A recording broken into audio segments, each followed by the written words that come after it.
अंग्रेज जानते थे टीपू सुल्तान को हराना आसान नहीं, इसलिए उन्होंने निजाम और मराठों के साथ यानी तीनों ने मिलकर इस शेर को घेरने की कोशिश की। मगर टीपू सुल्तान के पास वो चालाकी थी जो दुश्मन की सोच से भी तेज थी और एक ऐसी फौज जो हर वक्त मौत से खेलने को तैयार रहती थी। साल था 1799। तीन ताकतें मराठा निजाम और अंग्रेज एक साथ टीपू सुल्तान के खिलाफ खड़ी थी। दुश्मनों का समंदर उमड़ पड़ा था, लेकिन किले की दीवारों पर खड़ा हर सिपाही कह रहा था, जब तक सांस है शेर का झंडा झुकेगा नहीं। बस फिर क्या था, मराठा घुड़सवार बवंडर की तरह टूट पड़े। निजाम की फौजें किले के दरवाजों पर हथौड़े बरसाने लगी और अंग्रेज दूर खड़े अपनी तोपों के गोलों से किले की दीवारें कमजोर कर रहे थे। मैदान जंग में हर तरफ मौत नाच रही थी और टीपू सुल्तान अपनी पूरी ताकत से दुश्मनों का मुकाबला कर रहे थे। उन्होंने अपने बनाए हुए रॉकेट चलाए जो 2 किलोमीटर दूर तक जाकर दुश्मनों के दिलों में खौफ उतार देते थे।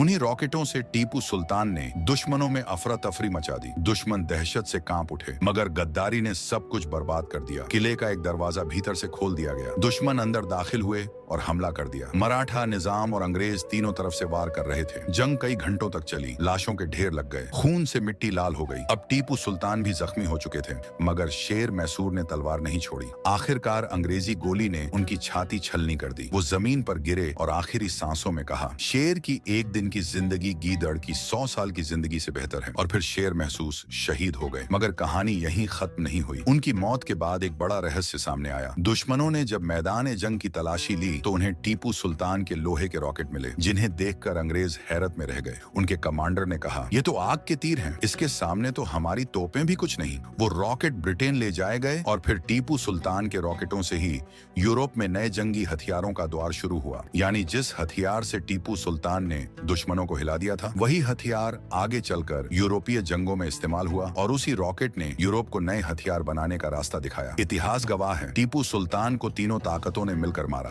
मराठा की साजिश, निजाम की गद्दारी और अंग्रेजी गोलियों ने उनका खून बहा दिया, लेकिन वो अपने लहू से मिट्टी में ऐसा रंग भर गए जहां से हिंदुस्तान में पहली बार आजादी की चिंगारी उठी। जी हाँ दोस्तों, आजादी का पहला नारा लगाने वाला कोई और नहीं बल्कि वही शेर मैसूर टीपू सुल्तान था। अगर इतिहास की इस छोटी सी झलक ने आपके दिल में जोश जगा दिया हो तो अपने अल्फाज नीचे जरूर लिखें और इस शेर मैसूर की बहादुरी पूरी दुनिया तक पहुंचाएं।